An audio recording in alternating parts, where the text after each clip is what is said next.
Hi everyone, welcome back to another Calculus 12 video. We are starting chapter 3 today and we're going to go through 3.1, which is velocity. And to remind you, we've seen this or done this before in chapter 1 with limits, but now we're going to look at it from a different perspective now that we've learned about derivatives to make things a little bit easier for us. So here's some built-in review. Chapter 3 is going to be applications of derivatives. So all the stuff we picked up, we're going to apply that in here. V equals change of x over change in t. This is the review part. You know this stuff from before. Change in x we know is change in position in meters or change in distance as you know it. And change in t is change in time, which is in seconds. So our velocity here is in meters per second. I actually think maybe that's a bit too much going on. I'm going to get rid of that to clean it up a bit. And I hope that that is okay so far. And then here's the new perspective part of it. V equals d of x over dt. So this time we're finding the derivative with respect to time. And this is the slope of a position time graph is its instantaneous velocity or the speed at that moment. Okay, let's dive into an example. So it says the position of an object dropped from rest is x of t equals negative 5t squared. And then it says how fast is the object falling when it reaches a distance of 50 meters. So let's start with this. We're given our little function here, and we know that v equals, that's not thick enough. Let me fix that. There we go, much better. So we know that v is equal to dx dt. So when we're taking a look at this function that we were given here. Okay, so when we're dealing with word problems, remember the function notation, the variables that are there, they represent specific things. Okay, if we know that, that means that we want to find our derivative of this function. So to find the velocity, I'm going to take this negative 5t squared, and I'm going to find the derivative of it. So the nice thing is, we know this is just the power rule. It's a nice and straightforward one, so we don't get caught up in the derivatives. We just know that that is equal to negative 10t. Okay, so we want to also figure out what t is at a distance of 50 meters. So notice how here, it's saying how fast is the object falling when it reaches a distance of 50 meters. So let's figure that out as well. So x equals negative 5t squared. So when x equals negative 50, we want to figure out x equals negative 50. So let's think about this because this stuff is significant and I feel like this is the part that's maybe a little bit new or different depending on how much of this you've done in science. How fast is the object falling? So because it's falling when it reaches a distance of 50 meters, that's why we're doing the negative. So we're taking the position into consideration when we're doing this. So when we do that, I can plug this into my equation, negative 50 for my x value, which I'm subbing into right here, equals negative 5t squared. And the nice thing about it is I would go through, as you know, and I would divide this out, divide both sides by negative 5 to get rid of it, divide that by negative 5. So we would see that 10 equals t squared. And we want just t, so root 10 is going to be my t value. So I'm going to circle that because we're going to need it and use it. And maybe it would be helpful if I sort of mentioned here that this is, well, I'm just going to talk about it, but basically because it's falling, that's not how you spell falling, so therefore it's negative. So I talked about it, but I didn't write it down. But that's where we're getting that from. Okay, so then it said how fast is the object falling when it reaches a distance of 50 meters? So now that I found that my t value is root 10, I can take that and plug it into my velocity equation here. So I would get v equals negative 10, and in place of the t, I would have root 10 there that we found from here. So maybe it's helpful if I go like that so you can see where it's coming from. I've just substituted it into there. So when I go through and I want to calculate this, I don't want to leave it in radical form because remember now we're dealing with applications. This represents real stuff. If we're talking about a speed, I don't want to give it in terms of radicals. That doesn't make any sense. So I would say, and I'm going to do a squiggly equal to sign because we are approximating, but this would be approximately negative 31.6 meters per second because those are the units that we were dealing with. So that would be our answer. And I should put it into a sentence. The reason you do that with word problems is so that you show that you were able to do the number crunching and plugging into a formula, but you also understand what it is that you just found when you spat out a number. There's the negative 31.6. Okay, so that's basically the idea behind it. I will tell you this. The only thing that could happen when we're dealing with velocity is that this original function could be given to you in any different form. So it could be something that it's a rational equation, has something at the top and bottom, but that's okay. That's why we worked with all that stuff with derivatives, so that you can take whatever form you need to of the derivatives and be able to use that to find the velocity. Okay, so on to some vocabulary stuff. Kind of review and a little bit of new stuff here. So first thing is right here, instantaneous velocity, the derivative of a function representing the position of a particle along the line at time t. So that's when we're finding the derivative.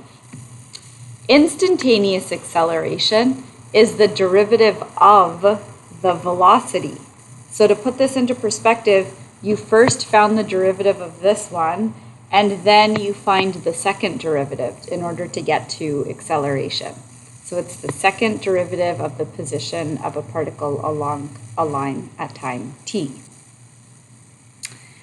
Okay, so let's practice this or get to see how that shows up. It says a particle has a position function, x of t equals 1/3 t cubed minus 3t minus 1. And it says at what position or times is the particle stationary? Okay, now everybody always thinks word problems are hard and I struggle with this, or I hear people saying this, I struggle with this because I don't know what they're asking or what I'm looking for. So I'm going to try to sort of guide you towards things to look for. So, at what position or times is the particle stationary? So this is like a combination of vocabulary, English, making sense of the words, and then what does that translate into for math?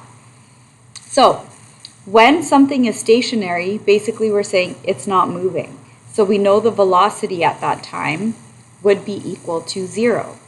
So particle stationary, that means our velocity is going to be 0. So therefore our dx dt, because remember that's what it is, in terms of this notation, would be equal to 0. So in looking at this, well, we can figure that out. If we have our function right here, basically what we want to do, and I'm going to work with it over here, d dt, because I'm going to need some room, of 1/3 t cubed minus 3t minus 1, and I know I want that to equal to 0. So it's as simple as that. It's reading through the sentence, making sure that you understand what information is given to us and what information we're looking for. If you can get some clarity with that, I think you'll find the rest of it isn't too difficult. Because you all know how to take the derivative of this. This is what we've been practicing or doing. So when I take a look at this and I actually take the derivative, I'd pull down that 3, which would nicely cancel this out, and it would leave me with t squared for this first term, minus 3 for the second term, and the third one's a constant, so it's not going to give me anything. and the whole thing was just equal to 0. So I know t squared is just equal to 3, which means t must be equal to plus or minus root 3. Okay, so we just found where this is stationary. T equals plus or minus root 3. Again, because we're dealing with time, we probably don't want to leave it like that. So I'm going to do this. And notice the squiggly equal to sign, or remember the other way it shows up to show approximation is like this. So I'm going to punch this into my calculator to say the plus version of this is going to give me around 1.73 seconds. And the minus one is going to be negative 1.73 seconds. And I want to draw your attention to what the positive and negative means, because we're talking about actual real-life examples. If we are talking about a particle that has a position function that looks like this, and we're looking for the position or the time where the particle is stationary, well, the t-value represents time. I introduced you to this one of the first few lessons, that we're going to start to look at everything and adapt it according to where we are at. So time can be negative all of a sudden, because if you take a look at this, do you see that if time is positive, this would be like, like the future. And if we look at time being negative, this would be the past, if we're looking at the position. So that's to help you to understand like how on earth we could have a negative value for our time. Okay, so then let's plug this in to figure out what our x value is going to be. So going back, remember that this was our original equation. So I'm going to take that, and these values I just found here, I'm going to plug them back into there so that we can figure out the position. So basically I want to do x of root 3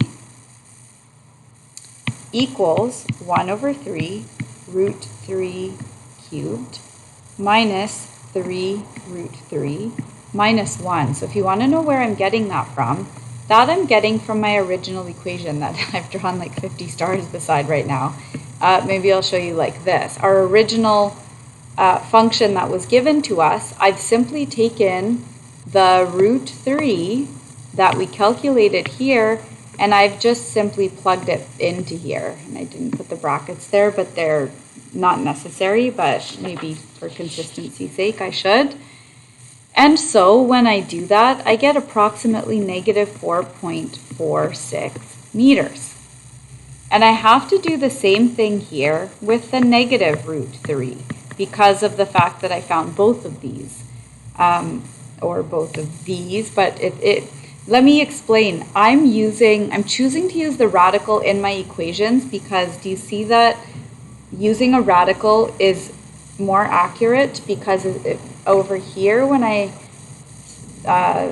rounded it out using decimals, I'm throwing in a little more uncertainty there because I have to chop off the decimal and round it. That's why I'm choosing to use the radical in my calculations. So plugging it in the same way, I know that you all know how to do this. I'm being lazy, but I really do trust that you all know how to do this. We would get 2.46 meters. So, to put this into perspective, I'm going to circle those because we're going to use them. The particle is at rest. Oh my gosh, I'm having troubles here writing. At the point xt, which would be, to put them together, negative 4.46 root 3. You can write it as a decimal if you like, it doesn't matter. And 2.46 and negative root 3. So those are the points where that would happen. which is what we were looking for if we go back to the original here.